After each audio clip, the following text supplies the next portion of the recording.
Crystal जालक को अब हम एक एग्जाम्पल के द्वारा समझ सकते हैं। जैसे मैंने कहा एक दीवार है, दीवार किसकी बनी हुई होती है? ईंटों की। तो यहाँ पर जो पूरी संपूर्ण दीवार मैंने ये बनाई, माना ये एक दीवार है, तो संपूर्ण दीवार हमारी किसकी बनी हुई है? ईंटों की बनी हुई है। तो हम इस संपूर्ण दीवार को मान सकते हैं क्रिस्टल जालक।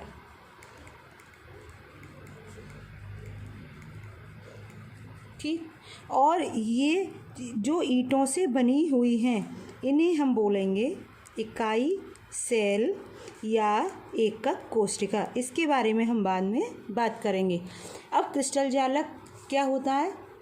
क्रिस्टल जालक जो एक संपूर्ण भाग होता है उसे क्रिस्टल जालक कहते हैं। जैसे माना संपूर्ण एक दीवार है, वो क्या कहलाएगी? हमारी क्रिस्टल जालक का एग्जाम्पल हो सकती है। अब क्रिस्टल जालक होता क्या है, इसकी परिभाषा, क्रिस्टलीय ठोसों में अवयवी कण, अवयवी कण जैसे परमाणु, अणु क्या होती है? परमाणुओं का समूह या आयन, त्रिविमीय अवकाश में एक नियमित और निश्चित ज्यामिति में व्यवस्थित होते हैं। अवयवी कणों की इस व्यवस्था को क्रिस्टल जालक कहते हैं।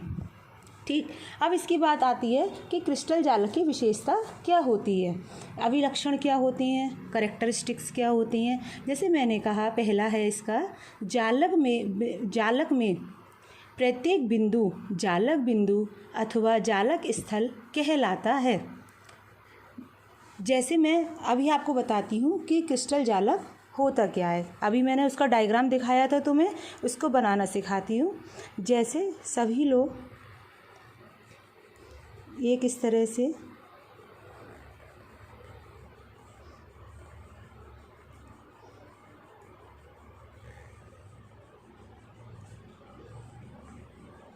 जो मैंने अभी बुक का डायग्राम दिखाया था उसको बनाना बताती हूँ कैसे बनेगा। सबसे पहले एक क्यूब का निर्माण करा। अब इसके यहाँ मिडिल में, इसके मिडिल में, इसके मिडिल में, इसके मिडिल में एक पॉइंट लगाई हमने और इनको आपस में जोड़ दिया, ये जोड़ दिया हमने। अब क्या करते हैं हम, इसकी इधर साइड मैं दूसरे पेन से बनाती, पॉइंट्स लगाती हूँ। यहाँ मिडिल में, इसका मिडिल मैंने माना ये, इसका ये हो गया, इसका ये हो गया, इसका ये, इसका मिडिल ये,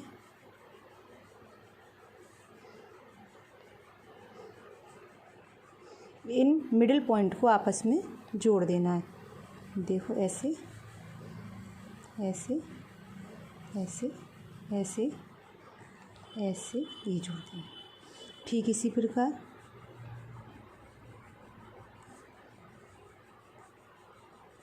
इनको आपस में इस तरह से जोड़ दिए। अब ये वाला मिडिल ये आ गया।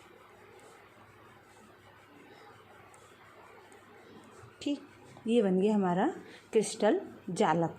क्रिस्टल जालक अभी बताया क्या होता है हमारा क्रिस्टल जालक। अब इसके अभिलक्षण विशेषताएं एक बताई मैंने कि जालक में प्रत्येक बिंदु जालक बिंदु या जालक स्थल कहलाता है। जैसे मैंने कहा ये है, तो ये हमारे पॉइंट सारे क्या कहलाएंगे? जालक बिंदु। क्या कहलाएंगे? जालक बिंदु। लैटिस पॉइंट,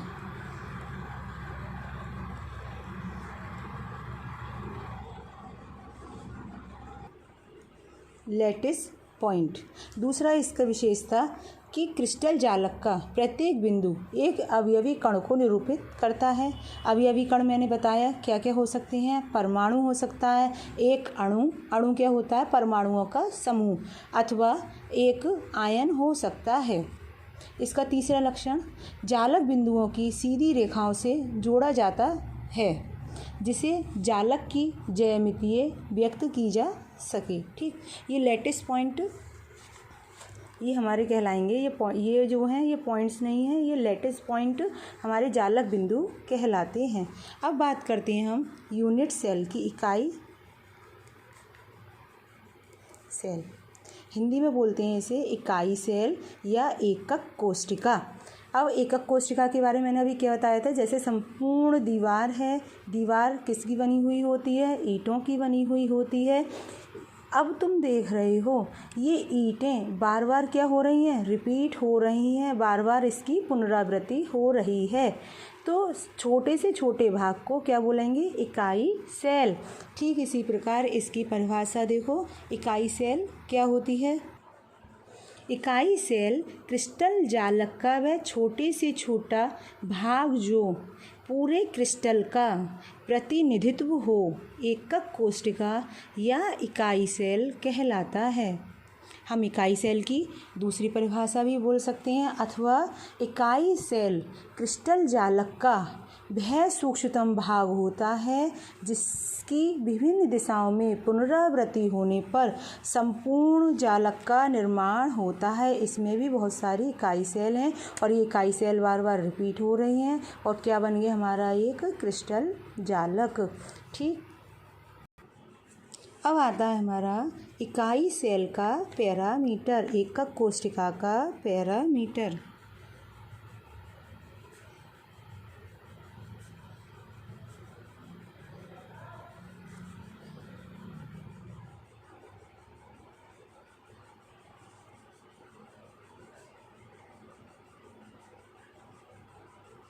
क्या होता है, वही सबसे पहले हम एक क्यूब बना लेंगे।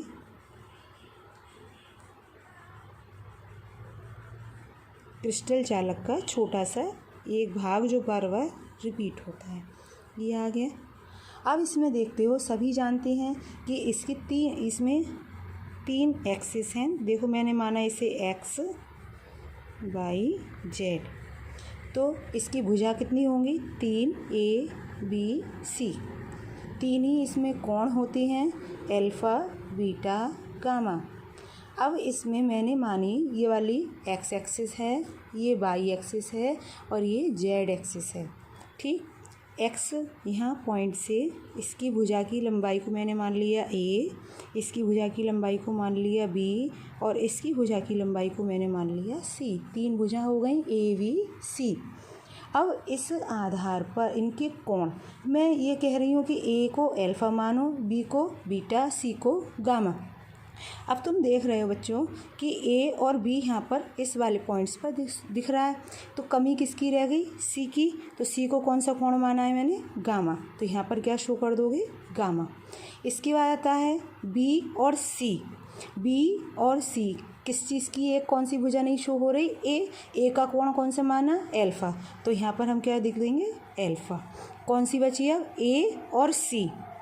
अब बताओ ए और सी इस पॉइंट्स पर किस भुजा की, कौन सी भुजा नहीं है, बी को कौन सा कोण माना है हमने, बीटा, इसीलिए यहाँ पर कोण कौन सा आ गया हमारा, बीटा। तो तीन भुजा होती हैं, तीन कोण होते हैं। इस आधार पर क्रिस्टल जालक जो होते हैं 14 टाइप्स के होते हैं, वो हम बात करेंगे बाद में। अब आता है हमारा इकाई सेल के लक्षण या विशेषताएं या अभिलक्षण बोल सकते हैं। इकाई सेल को दूसरा नाम क्या है, एकक कोशिका, यूनिट सेल। तो इसमें यह है उसके तीनों किनारों की विमाओं, हम इन्हें किनारों की विमाएँ भी बोल सकते हैं, ए वी सी के द्वारा, जो कि परस्पर लंबवत भी हो सकती हैं और नहीं भी हो सकती। ये इसकी एक विशेषता होती है। कोण मैंने बता ही दिए कि कोण, किनारों के मध्य कोण अल्फ़ा बीटा गामा होते हैं। अब हम बात करते हैं सेल की। सेल कितने प्रकार के होते हैं, यूनिट सेल कितने प्रकार की होती हैं, ये होती हैं हमारी 2 प्रकार की।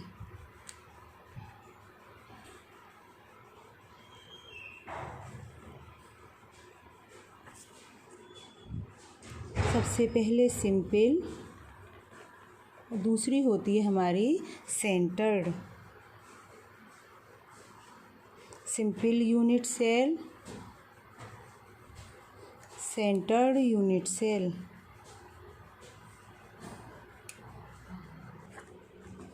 सिंपल को बोलते हैं सरल या आध, हिंदी में आध इकाई सेल, सेंटर्ड यूनिट सेल को बोलते हैं केंद्रित इकाई सेल। इसे क्या बोलेंगे? केंद्रित इकाई सेल।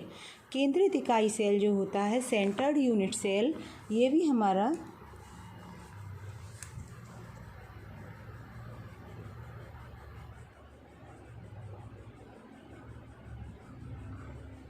तीन प्रकार का होता है।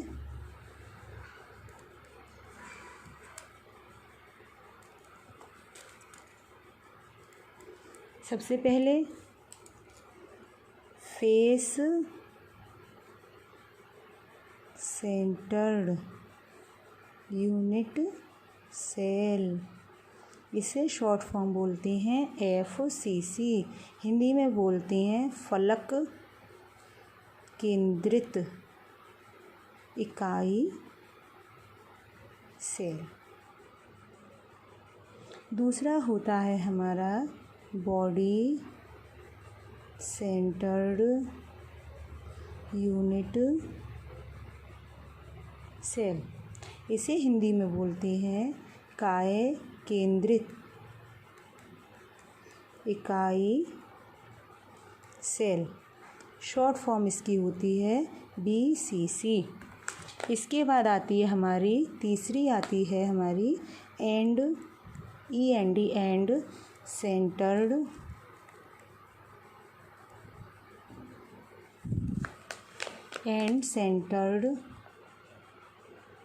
यूनिट सेल, इसे शो करते हैं शॉर्ट में ECC, और इसका नाम होता है अंतः हिंदी में केंद्रित इकाई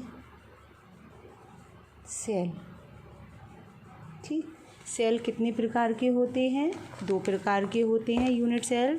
सबसे पहले सिंपल और centred unit cell. Centred unit cell कितने प्रकार के होते हैं? 3। कौन कौन से? सबसे पहले FCC face centred unit cell, दूसरा BCC body centred unit cell, और तीसरा end centred unit cell ECC। ठीक, अब ये होते क्या हैं, कैसे? अब ये देखिए, सबसे पहले बात करते हैं हम सिंपल यूनिट सेल। इसे हिंदी में क्या बोलेंगे? सरल या आध इकाई सेल, और शॉर्ट फॉर्म इसकी होती है सिंपल आध इकाई सेल, और शॉर्ट फॉर्म इसकी होती है हमारी, एक सेकेंड,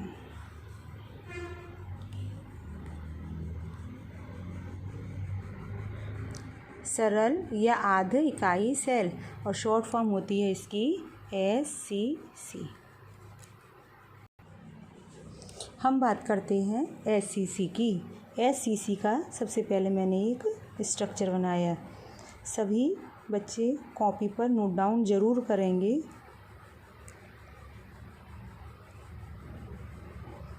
ये है हमारा, बना लिया। अब इसमें हमने ये बच्चों कोई बिंदी नहीं है, सोचो मैडम ने इसे सुंदर बना दिया, सजा दिया, ये बिंदी नहीं है, ये है हमारे, मैंने क्या बताया था, ये वाले पॉइंट्स होते हैं लैटिस पॉइंट कहलाते हैं, और इन लैटिस पॉइंट पर अवयवी कण प्रेजेंट होते हैं। अवयवी कण क्या होते हैं? परमाणु, अणु या आयन।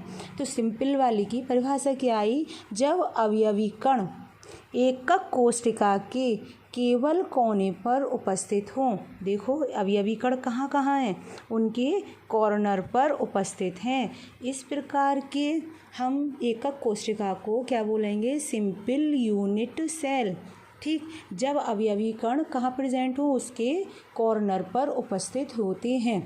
तो इस प्रकार के सेल को क्या कहेंगे हम? Simple unit cell. अब आता है हमारा दूसरा सेंटर्ड यूनिट सेल। देखो एक बात और, ये पॉइंट्स जो हैं बच्चे ऐसे डॉट नहीं लगाएं कि ये डॉट लग गए और ये बन गए। ये डॉट पेन तो काम करते समय चल जाएगा किधर भी, लेकिन ये पॉइंट्स को शो करने के लिए बिंदी को, पॉइंट्स को थोड़ा बड़ा बड़ा बनाएंगे, डार्क करके दिखाएंगे ताकि शो हो रजिस्टर पर अलग से ये पॉइंट्स शो हो रहे हैं। अगर सपोज़ मैंने छोटे सी ऐसे लगा दिया तो ऐसे तो काम करते समय पॉइंट्स लग जाते हैं, इसलिए ध्यान रखना पॉइंट्स थोड़े डार्क हो, मोटे इस तरह से हो। ठीक, अब आता है सेंटर्ड यूनिट सेल। देखो सिंपल की तो थी परिभाषा सीधा सीधा कि सभी अवयवी कण कहाँ हो, उसके कोने पर उपस्थित हों। तो सेंटर्ड यूनिट सेल क्या होंगे, अवयवी कण कहाँ होंगे, कोने के साथ साथ किसी अन्य स्थान पर भी प्रेजेंट होंगे। तो इस प्रकार के सेंटर्ड क्या बोलेंगे, सेंटर्ड यूनिट सेल। जब एकक कोशिका में एक या अधिक अवयवी कण कोने के अतिरिक्त अन्य स्थितियों पर भी उपस्थित होते हैं तो उसे केंद्रित एकक कोशिका कहते हैं। अभी केंद्रित एकक कोशिका मैंने कहा कितने प्रकार की बताई थी, 3 प्रकार की। सबसे पहले हम बात करते हैं FCC की। सेंटर्ड आ गई समझ में, क्या कॉर्नर के साथ साथ अन्य जगह पर भी, अन्य स्थितियों पर भी उपस्थित होते हैं कौन, अवयवी कण। तो इस प्रकार की यूनिट सेल को क्या कहेंगे, सेंटर्ड यूनिट सेल। कितने प्रकार की होती है, 3, FCC। F का मतलब फेस सेंटर्ड यूनिट सेल, फलक केंद्रित इकाई सेल। तो सबसे पहले वही देखो डायग्राम तो ज़रूर बनाना, बिना डायग्राम के तो कुछ है ही नहीं। डायग्राम से समझ में जल्दी आ जाता है। देखो सभी मैंने एक तो कॉर्नर पर शो कर दिए, कौन, अवयवी कण, ना कि ये बिंदी से सजा दिया। अब इसमें क्या बताया था, कोने के साथ साथ कहाँ होंगे, अन्य स्थिति पर भी। अब पहले परिभाषा सुनो फलक केंद्रित की। क्या होते हैं, ऐसी एकक कोशिका में कोनों पर उपस्थित अवयवी कण के अतिरिक्त, कोनों पर उपस्थित अवयवी कण के अतिरिक्त एक अवयवी कण प्रत्येक फलक के केंद्र पर उपस्थित होते हैं। एक अवयवी कण प्रत्येक फलक के केंद्र पर उपस्थित होते हैं। फलक कितनी होती हैं, 6। जैसे मैंने ये वाली फलक का केंद्र ये ले लिया, ये वाली फलक का केंद्र ये ले लिया, ये ले लिया, ये ले लिया। एक आगे होती है और एक पीछे। अब कहोगे कैसे, देखो मैं बताऊँ, ये मेरा ये है रजिस्टर। एक रजिस्टर जो है, एक मैंने इस फलक का ये मान ली, एक ये हो गई 2, एक ये हो गई 3 और एक ये वाली हो गई, 4 फलक हो गई। चारों फलक के कहाँ हो गए, केंद्र। और एक हमारा आगे, ये आ गया केंद्र, और एक इसका पीछे मैंने ये ले लिया। जैसे एक आगे और एक इसके पीछे, तो आगे पीछे के। तो यहाँ पर मैंने क्या करा, देखो 1 2 3 4, और एक आगे वाले को मैंने ये शो कर दिया। अब पीछे वाला कैसे दिखाएं, तो पीछे वाले को क्या कर दिया, ये शो कर दिया। तो इसमें अवयवी कण, एक अवयवी कण फलक के प्रत्येक केंद्र पर उपस्थित होता है, प्रत्येक फलक के केंद्र पर उपस्थित होता है। दूसरा अब हम बात करते हैं BCC। क्या नाम था इसका, बॉडी सेंटर्ड यूनिट सेल। देखो इसका वही, सबसे पहले डायग्राम अच्छे बच्चों की तरह। देखो एक तो है सीधी सीधी डेफिनेशन कि कॉर्नर पर उपस्थित होते हैं और उसके अतिरिक्त अन्य स्थान पर। तो देखो कॉर्नर पर तो मैंने शो कर दिए पॉइंट्स। अब आता है BCC, काय केंद्रित। तो इसकी डेफिनेशन सुनो पहले। काय केंद्रित क्या होता है कि ऐसी एकक कोशिका में एक अवयवी कण कोने पर उपस्थित होता है, साथ में कोने के अतिरिक्त उसके अंत्य केंद्र पर उपस्थित होता है। अंत्य केंद्र कितने होता है, एक होता है हमेशा। तो इसके एक मिडिल में एक ये दिखा दिया, कौन, अवयवी कण। ये हो गया हमारा BCC। यहाँ पर 8 कोनों पर, 6 फलक पर, 8 कोनों पर, एक केंद्र पर, और यहाँ पर केवल 8 कोनों पर। तीसरा कौन सा बचा, ECC।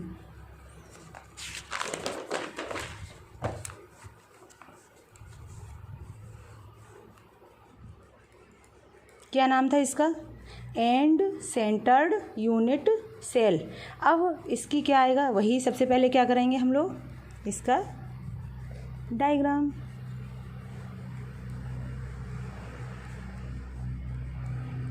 और क्या करेंगे सबसे पहले? 8 कॉर्नर पर अवयवी कण। और अवयवी कण क्या होते हैं? परमाणु, अणु या आयन कोनों पर उपस्थित होते हैं। और क्या होता है? अब इसकी परिभाषा सुनो। ऐसी एक कोशिका में कोनों पर उपस्थित अवयवी कणों के अतिरिक्त एक अवयवी कण किन्हीं 2 विपरीत फलक के केंद्र पर पाया जाता है। फलक अभी बताई थी कितनी होती हैं? 6।